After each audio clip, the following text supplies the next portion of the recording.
بسم اللہ الرحمن الرحیم۔ اعوذ باللہ من الشیطان الرجیم، بسم اللہ الرحمن الرحیم، وبہ نستعین۔ السلام علیکم ایھا الطلاب الکرام۔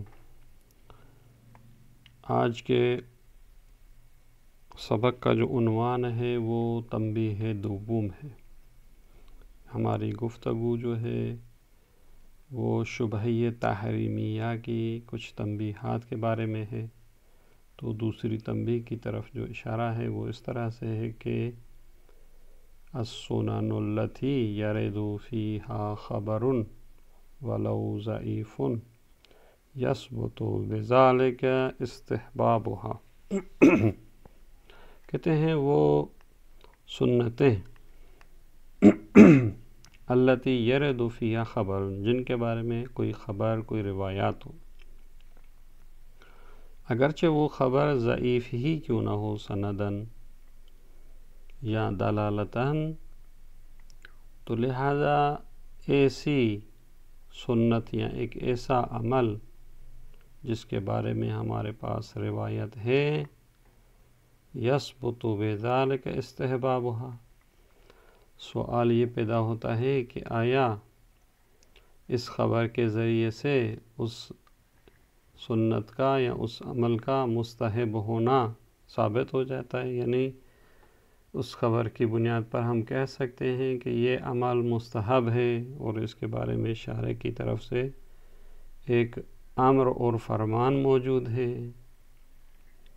او یکون الاتیان بہا رجاء من باب الاحتیاط لاحتمال الامر بہا، یا ہم یہ کہیں کہ اس ایسے سنت کو یا ایسے اعمال کو انجام دینا جو ہے وہ اسباب احتیاط کی امید رکھی جائے کہ احتمال ہے کہ اس کے بارے میں شارع نے امر دیا ہو، فرمان دیا ہو، یعنی استحباب کو ہم ثابت نہیں کر رہے بلکہ اس امید سے انجام دے رہے ہیں کہ انشاءاللہ کہ اس کے بارے میں امر ہے۔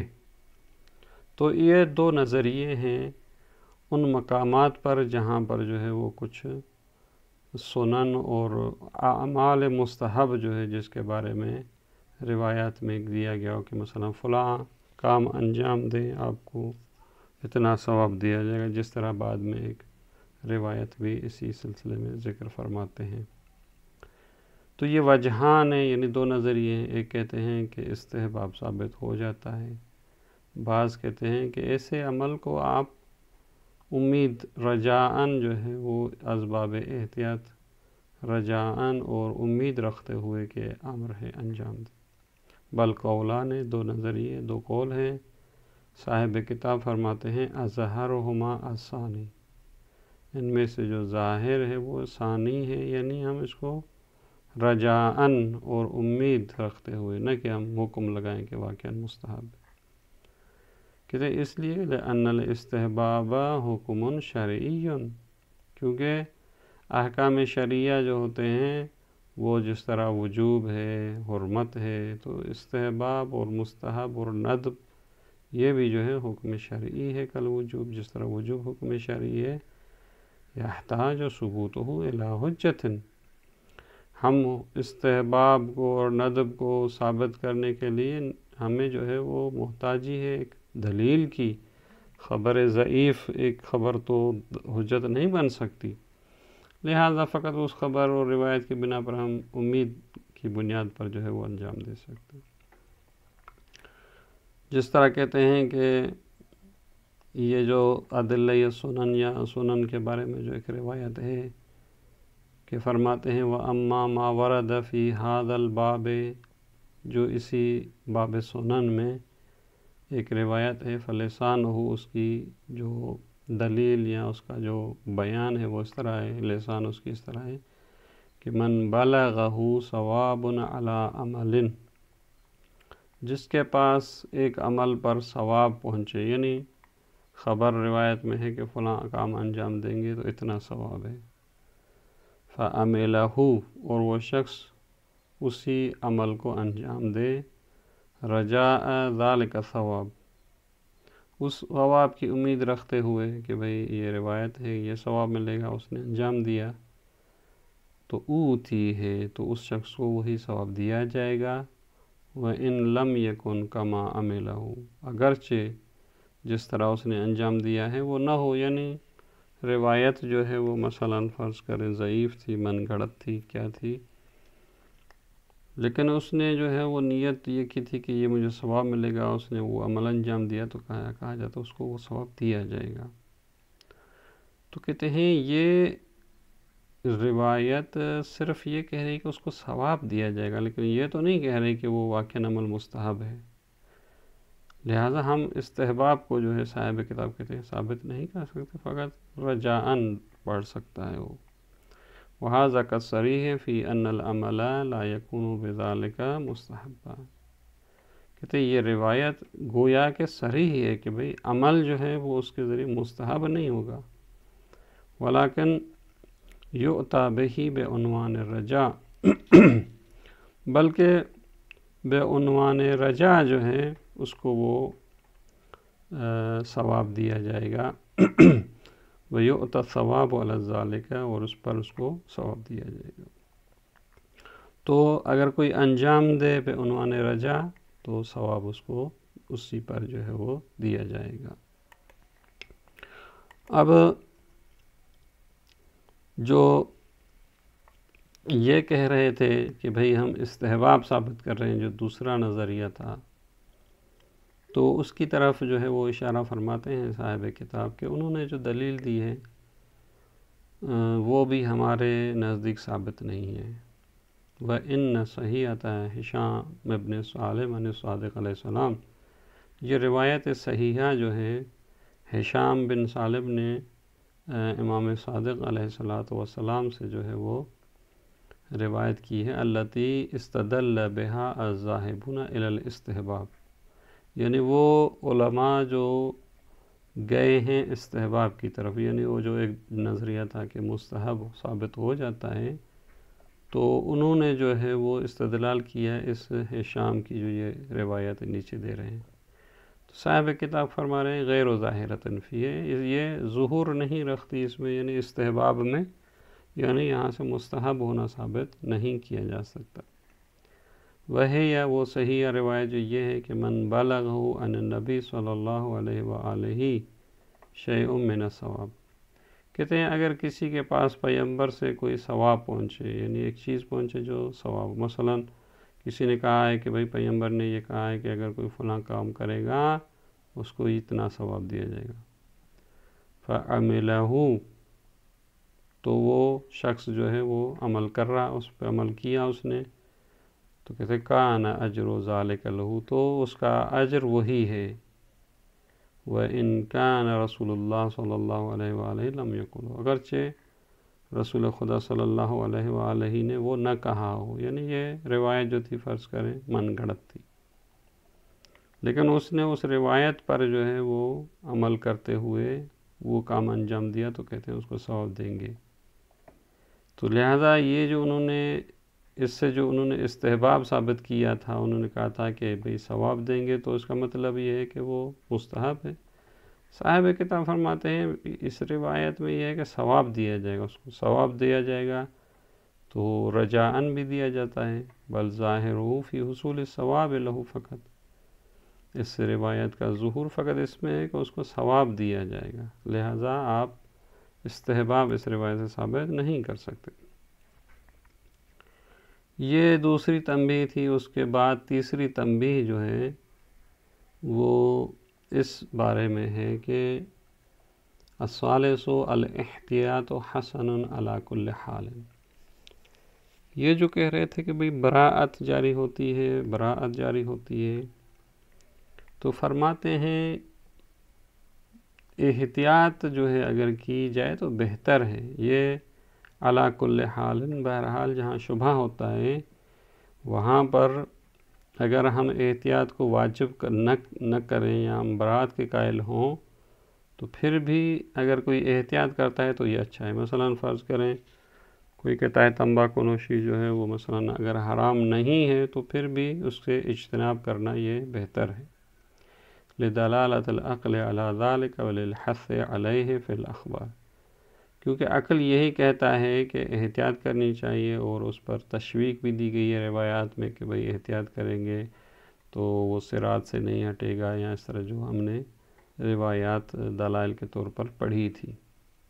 یہ یہاں تک اچھا۔ یہ احتیاط ہر جگہ اچھا ہے، تو کچھ موارد ایسے ہیں جہاں یہ کہا گیا کہ احتیاط نہ کریں، لہذا کہتے ہیں خرج حکماً او موضوعاً، کچھ ایسے موارد ہیں جو حکماً خارج ہیں، یعنی وہاں یہ کہا گیا ہے کہ احتیاط جو ہے وہ حسن نہیں ہے، یا وہ کچھ موارد موضوعاً خارج ہے، یعنی وہ احتیاط ہے ہی نہیں، گویا کہ وہ اس کو ہم احتیاط ہی نہیں کہیں گے۔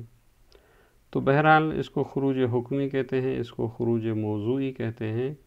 تو خرج من ذالک یعنی اس حسن احتیاط سے جو ہے خارج ہو گئے موارد، ایسے کچھ موارد ہیں دل الدلیل علی عدم رجحان الاحتیاط فیہا، جہاں پر دلیل جو ہے وہ یہ کہتی ہے کہ یہاں آپ احتیاط نہ کریں، یعنی راجح یہ ہے کہ احتیاط نہ کریں۔ تو ایک قانون یہ ہے کہ احتیاط ہر جگہ اچھا ہے، لیکن اگر اس کے برخلاف دلیل نہ ہو، کیونکہ اگر دلیل ہو کہ بھئی یہاں احتیاط نہ کریں تو پھر اس دلیل کو لیں گے اور احتیاط نہیں کریں گے، لیکن اگر کوئی دلیل نہیں ہے عدم احتیاط پر تو پھر احتیاط جو ہے وہ مستحب۔ اچھا، وہ دو مورد یہاں ذکر کرتے ہیں کہ جہاں پر کہا گیا ہے کہ احتیاط نہیں کرنا چاہیے۔ منہا الاحتیاط الذی یجر الی الوسواس، کہتے ہیں ایک انسان احتیاط کرے اتنا کہ اس احتیاط کی وجہ سے وہ وسواس کی طرف منجر ہو، جاری ہو جائے وسواس کی طرف۔ جس طرح بعض افراد ہوتے ہیں کہ مثلا وضو کرتے ہوئے ان کو وسواس ہوتا ہے کہ میں نے منہ صحیح دھویا ہے نہیں دھویا، یا بعض جو ہے وہ بار بار ایک سورہ کو پڑھ رہے ہوتے ہیں کہ شاید غلط پڑھی ہے۔ تو یہ اس طرح کی جو احتیاط ہے یہ کہا گیا ہے کہ ان کی طرف توجہ نہ دی جائے۔ فَإِنَّهُ مِنَ الشَّيْطَانِ، وسواس جو ہے وہ شیطان کی طرف سے ہے، وَمَنْهِيٌّ عَنْهُ۔ تو لہذا یہاں پر انسان کو شک ہو کہ میں نے صحیح پڑھا ہے، صحیح وضو کیا ہے نہیں کیا ہے، تو یہ احتیاط یہاں جو ہے نہیں کرنی چاہیے، بلکہ انشاءاللہ کہ درست ہے۔ اور دوسرا مورد وَمِنْهَا الاحتیاط الذی فیہ العسر والحرج، کچھ ایسے احتیاط ہیں، موارد ہیں جن میں اگر وہ انسان احتیاط کرے تو پھر انسان کے لیے زندگی جو ہے وہ مشکل پڑ جائے گی، سختی اور حرج پڑ جائے گا۔ المخل بالنظام، یہ عسر اور حرج جو ہے وہ نظام انسانی اجتماعی ہو فردی ہو دونوں میں خلل دے گا۔ مثلا کوئی باہر جاتا ہے، کوئی کپڑا لے رہا ہو، پھر کہے کہ یہ شاید کسی نے یہ چوری کر کے بیچ رہا ہے، یا کوئی گاڑی لینی ہو تو یہ کہے کہ شاید چوری کی ہو اس نے۔ اس طرح کے جو شبہات ہیں تو ان کی طرف توجہ نہیں دی جائے، یا کوئی چیز خرید رہا ہے شاید نجس ہو، تو کہتے ہیں یہاں احتیاط نہیں کرنی چاہیے، انشاءاللہ کہ آپ مسلمان سے خرید کر رہے ہیں ٹھیک ہے۔ فَإِنَّهُمَا مَنْفِيَّانِ شَرْعًا، کہتے ہیں یہ دونوں عسر اور حرج جو ہے یہ جو ہے لا حرج فی الدین، یا عسر و حرج دین میں نہیں ہے، تو لہٰذا ایک احتیاط جس کا باعث اور نتیجہ عسر اور حرج ہو تو وہ بھی جو ہے وہ منفی ہے، تو یہاں پر بھی احتیاط نہ کی جائے۔ اس طرح کے جو موارد ہیں ان کے علاوہ جو ہے وہ احتیاط اچھا ہے۔ اب اس کے بعد ہماری گفتگو ہوتی ہے مقام ثانی کی طرف۔ پہلا جو مقام تھا، چونکہ شروع میں 6 مقام بیان کیے تھے ہم نے شبہ تحریمیہ کے حوالے سے جو برات سے مربوط تھا، تو پہلا مقام وہی شبہ تحریمیہ تھا جہاں نص نہ ہو، کوئی روایت ہمارے پاس نہیں تھی، کوئی دلیل نہیں تھی، تو ہم برات جاری کر رہے تھے۔ کہتے ہیں ایک شبہ حکمیہ تحریمیہ ہے، یہ شبہ کا جو منشأ ہے وہ یہ ہے کہ جو روایت ہے اس کا مفہوم اور معنی واضح نہیں ہے، جس کو کہا جاتا ہے اجمال نص، یعنی کیا کہنا چاہتا ہے یہ مشخص نہیں ہے۔ تو وہاں پر بھی جو ہے کیا جاری ہوگا اس کی طرف اشارہ فرماتے ہیں کہ المقام الثانی الشبہۃ الحکمیۃ التحریمیہ مع اجمال النص. مثلا جس طرح مثال بھی دیتے ہیں غنا کے بارے میں، الغناء حرام، مثلا گانا بجانا جو ہے وہ حرام ہے، غنا موسیقی حرام ہے. لیکن سوال یہ پیدا ہوتا ہے، یہ روایت تو ہے، یہاں پر دلیل تو ہے. پہلے مقام میں تو دلیل ہی نہیں تھی، بھئی دخانیات کا استعمال ہمارے پاس دلیل نہیں تھی. لیکن اس مورد میں دلیل ہے، لیکن اس کی معنی کا پتہ نہیں کہ اس سے مراد کیا ہے. تو کہتے ہیں وَهُوَ ثَانِيُّ الْمَقَامَاتِ السِّتَّةِ الْمَذْكُورَةِ فِي أَوَّلِ الْبَرَاءَةِ. کہتے ہیں براءت میں جو ہم نے 6 مقامات ذکر کیے تو ان میں سے یہ دوسرا ہے، اس کی طرف اشارہ کر رہے ہیں. وَهُوَ كَمَا إِذَا شُكَّ مَثَلًا فِي لَفْظِ الْغِنَاءِ الْمُحَرَّمِ. کہتے ہیں شک کیا جائے اس لفظ غنا کے بارے میں جو حرام ہے. مثلا کہا گیا ہے روایت میں کہ الغناء حرام. اب یہ غنا کا جو لفظ ہے ہمیں شک ہے کہ بین صوت المطرب الذی فیہ ترجیع. کہتے ہیں یہ غنا آیا اس آواز کو کہتے ہیں جو طرب آور ہو. طرب آور ہو یعنی جس سے سننے سے انسان جو ہے وہ ناچنا شروع کر دے. آیا ایسے صوت مطرب کو کہتے ہیں کہ جس میں الذی فیہ ترجیع یعنی اس آواز میں اس کو گھمانا بھی ہو. یعنی 2 خصوصیات ہوں در واقع. ایک تو وہ مطرب ہے کہ جس سے سننے سے انسان جو ہے وہ حرکت کرے، ڈانس کرنا شروع کر دے، ناچنا شروع کر دے، اور اس کے ساتھ ساتھ اس آواز میں جو ہو وہ گھمانا بھی ہو اس کو. آیا اس کو کہتے ہیں غنا؟ یا نہ ہم کہیں بین المرجع فقط، یا فقط ہم یہ کہیں کہ ہر وہ آواز جس کو گھمایا جائے، گلے میں گھماتے ہیں تو اس کو غنا کہتے ہیں. تو اب یہ یہاں پر جو ہے وہ شک ہے کہ اس کو کہتے ہیں یا فقط گھمانے کو کہتے ہیں. بس اس کا نتیجہ یہ نکلے گا فالذی لا یکون مطربا یکون مشکوک الدخول فی الغناء المحرم. اس کا نتیجہ یہ نکلے گا کہ ہم یہ کہیں گے کہ ایک ایسی آواز جو کہ مطرب نہیں ہے، یعنی اس کے سننے سے جو ہے وہ مثلا انسان ناچتا نہیں ہے، تو آیا ایسی آواز جو ہے وہ مشکوک الدخول ہو جائے گی؟ یعنی اس کا جو ہے آیا اس کو غنا کہتے ہیں، غنا وہ جو حرام ہے یا نہیں، اس میں شک. کیونکہ ہم جب یہ تعریف کر رہے ہیں کہ غنا فقط اس کو کہتے ہیں جس کو گھمایا جائے، تو ایک ایسا آواز ہے جو مطرب نہیں ہے، فقط جو ہے وہ اس میں اس کو گھمانا ہے. تو اب یہ یہاں پر چونکہ 2 ہمارے پاس نظریے یا 2 احتمالات ہیں، تو کہتے ہیں اس صورت میں وہ آواز جو مطرب نہ ہو تو آیا یہ غنا ہے یا غنا نہیں ہے، اس کے بارے میں ہمیں شک ہو جاتا ہے. فلا یکون فیہ بیان من الشارع، کیونکہ شارع کی طرف سے تو وقت یہ تھا الغناء حرام مثلا.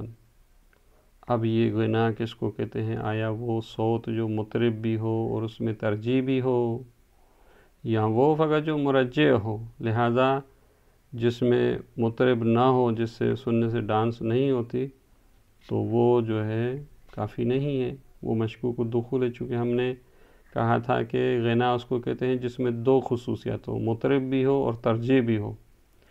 لہٰذا ایک ایسی آواز جو فقط یعنی اس سے جو ہے اس میں گھمایا جاتا ہے اس کو، لیکن وہ مطرب نہیں ہے، یعنی اس میں دوسری قید نہیں ہے، تو اس کے بارے میں شک ہوتا ہے کہ یہ غنا ہے یا نہیں. اور شارع کی طرف سے اس میں ہمارے پاس کوئی توضیح بھی نہیں ہے. تو اس صورت میں کہتے ہیں کہ آیا یہ مورد میں ہم برات جاری کریں گے یا نہیں، اس کے سلسلے میں فرم. لأن دلیل حرمت الغنا لا یکفی للبیان. صرف یہ کہنا الغناء حرام یہ تو کافی نہیں تھا، توضیح چاہیے اس میں. لأن القدر المتیقن منها ما کان مطربا. اب وہ جو یقینی ہے، جو خارج ہے، وہ ایسا کہ جو مطرب بھی ہے اور اس میں ترجیع بھی ہے، وہ تو خارج ہو گیا. لہذا والحکم فی هذه المسئلہ والخلاف فیہا کالحکم والخلاف فی المسئلہ. اب اس مسئلے کا حکم بھی کہتے ہیں، اور اس میں جو اختلاف جو 2 نظریے جس طرح پہلے میں تھے کہتے ہیں اسی میں بھی اسی طرح ہے، پہلے والا مسئلہ جو تھا وہ یہ تھا کہ وہ وہی ماکان لو کان شک فیہ فی التحریم لاجل فقدان النص، وہ جو پہلا مسئلہ تھا جہاں پر کوئی روایت نہیں تھی، تو جس طرح وہاں پر 2 اقوال تھے، اس مسئلے میں بھی وہی ساری تفصیل آئے گی۔ اب اس کے بعد اس کی دوسری صورتیں ہیں انشاءاللہ اگلے جلسے میں۔ والسلام علیکم ورحمۃ اللہ وبرکاتہ۔